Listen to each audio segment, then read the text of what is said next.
Okay, mayong gabi mga amigo.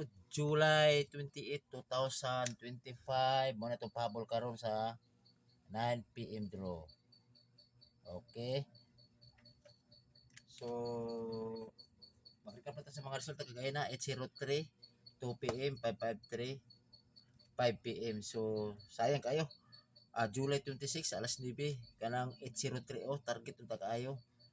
Pero kung naka-maintain mo ana, pero kay ako maintain mo is 103 magud mo na nga nagpasyado ko anang kuan. Anong pakod ko anang instead nga 1 gikod na ko 8. So sayang kayo. So karon congrats kayo mga amigo, target unta sa 53 nga last to og atong peer guide. Okay? Nagpahabol ko na 5 ni ana. Di natay pahabol 02 og 31 ato ang last to karon o pwede niya last to sa lugar na last to pero mo twist to 013. Mo ni karon ako ang kombinasyon 302 631 target rumble. Okay? Kada ra mga amigo. Good luck.